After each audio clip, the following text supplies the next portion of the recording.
Howdy, Immortalium here. Today I'm reviewing Catherine, which is a video game from Atlus that I played recently. First of all, just to get out of the way, this is one fantastic game. I really loved it. I'll go into the details now. Basically the story, which is one of the things I really liked about the series. Basically it focuses on a guy called Vincent. And he's been going out with a girl called Catherine spelled with a K, for 5 years. She wants to tie the knot with him, and he's kind of unsure about that. He spends a lot of his time in a bar, and his friends head home one night, and he stays, kind of contemplating what he should do. He comes across a girl, Catherine with a C, which is the girl on the cover, who he then ends up having an affair with. Not because, he was drunk when it happened, so he didn't intend to cheat, but of course he still feels guilty about it. Now, while all this is going on, he's having these nightmares, basically where he is a sheep and everyone else is sheep, and he has to climb these blocks to the top of the tower. And he has to figure out what's going on in those dreams. There's this kind of world, a nationwide epidemic where men are dying in their sleep, and he finds out that if you die in that dream, then you die in real life as well. So basically, the story is one of the great things I can recommend to you about this game. There's a lot of twists, a lot of turns. You're hooked on every scene. It's a fantastic story. What more can I say? The great characters, and I could think of many funny scenes where Vincent's trying to figure out how to not let two Catherines meet. Now, for the actual gameplay of it, the game can be split up into kind of two sections. Basically, you have your daytime and your nighttime, which is kind of, familiar to anyone who's played, the Persona series from Atlus. Basically, during the daytime, you're you're at the bar. You have to talk to these other characters who you start to realize may also be present in your dreams as well as other sheep. You can look at the news to see who's died recently. You can talk to your friends, drink, which drinking allows you to move faster in your dreams.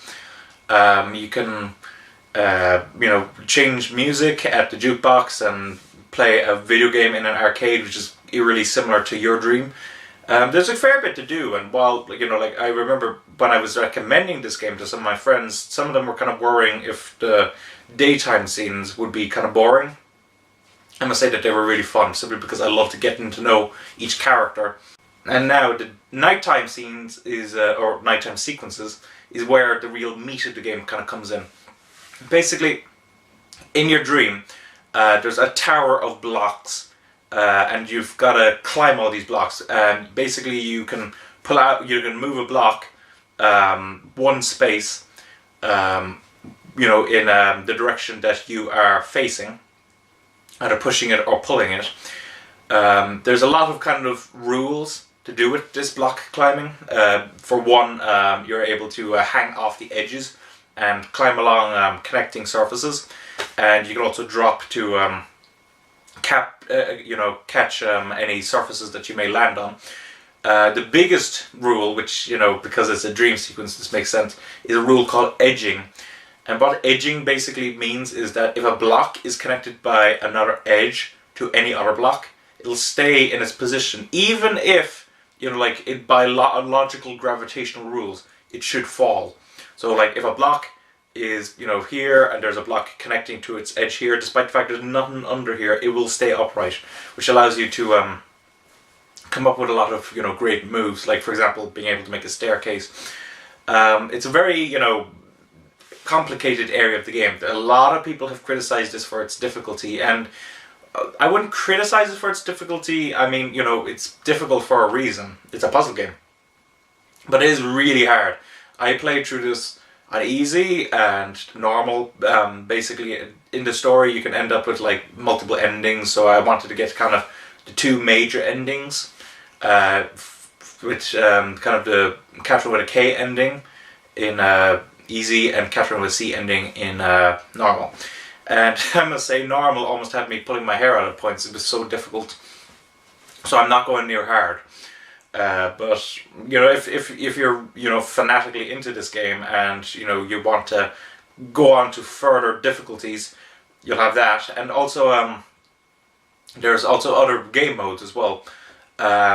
There's Babel, which you unlock by getting gold prizes in, well, gold prizes being, you know, like this, how fast you can climb a tower and how much coins you collect. Basically, you get gold prizes doing normal, and you unlock Babel, which is this kind of really, like, it's a series of challenge maps, basically. But I never got to test that out because I could never get a golden prize in normal. It was so hard. Max I ever got was silver.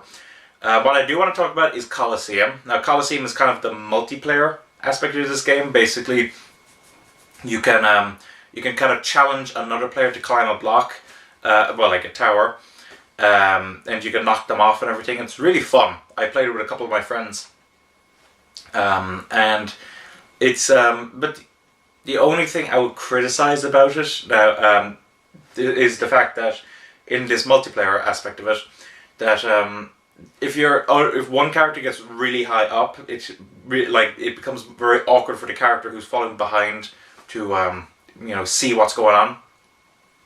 So I thought that could have been handled a little better. And of course, in the main story, well, the main gameplay aspect of it, if you make you know, a bad move, you can kind of redo your last 9 moves, up to your last 9 moves.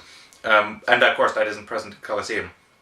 Now, I don't know how they would have handled it, how they could have implemented it, but it does make Coliseum a little more awkward than it should be. So, because you're unable to correct your mistakes. In that kind of gameplay area, I think I'm done there. So, from a graphical perspective, this game looks fantastic.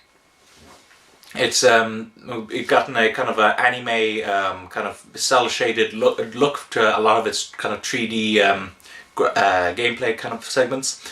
It's also got a lot of anime cutscenes, which of course I appreciated enormously. One issue though I had, which graphically, is that even though there was no aspect where I thought the game looked bad, some of the animations were a little off. Like I just remember this one scene near the beginning of it where Catherine with a K is putting sugar cubes into Vincent's coffee, and the animation is a bit awkward. Like she's kind of going ooh, and it just seems a bit jerky. And that's one specific scene, and you know, the animation in general is pretty good, but it's cropped up more than I would have liked. Not only that, but concerning the lip-syncing, pretty much perfect in the anime cutscenes, but in the game, not as well. You know, like basically, it sometimes the mouths wouldn't suit the words they were saying. I know it's hard to dub in a foreign you know, video game, but I don't know how it would handle it, but maybe they could have. Another one issue that I have was some of the sound mixing. Basically, sometimes the background music will be a lot louder than the actual voices, meaning that you need to play this game with subtitles, otherwise you will probably miss out a lot of the conversations. So that is an eye. Speaking of the voice acting, come to think of it, I better talk about it. Basically, I did not see any options to actually play this in Japanese, but besides those little lip-syncing issues, I don't really see why you would need to. The English dub is fantastic.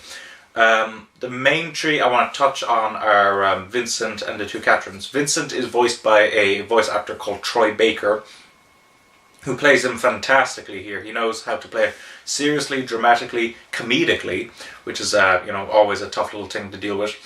Catherine with a C, the Catherine on the cover, is played by Laura Bailey. Now, the thing is, she uses her Maka voice, you know, from Soul Eater, so it just seems a bit weird, kind of hearing Maka's voice coming out of this kind of fantastic looking 22-year-old woman.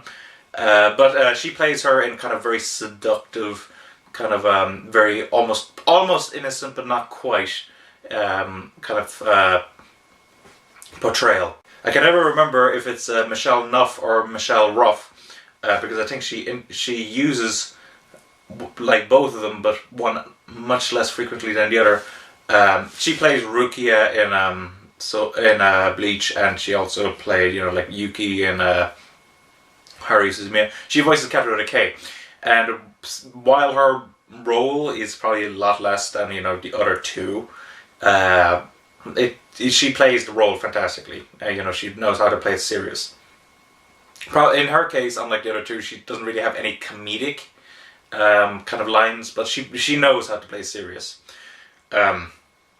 So I don't really think the voice acting was bad at all. The only issue I would have is that some of the scenes, the gameplay scenes could have been a little better lip synced, but not bad lip syncing. I'll just say it just kind of stands out every so often. And the anime cutscenes are perfectly lip synced as well, so that's a good thing.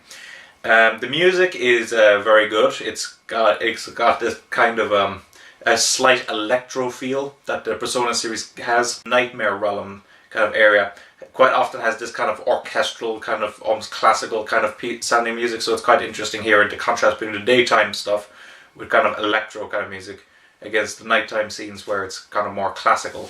So basically, overall, what would I say about this game? This game is fantastic.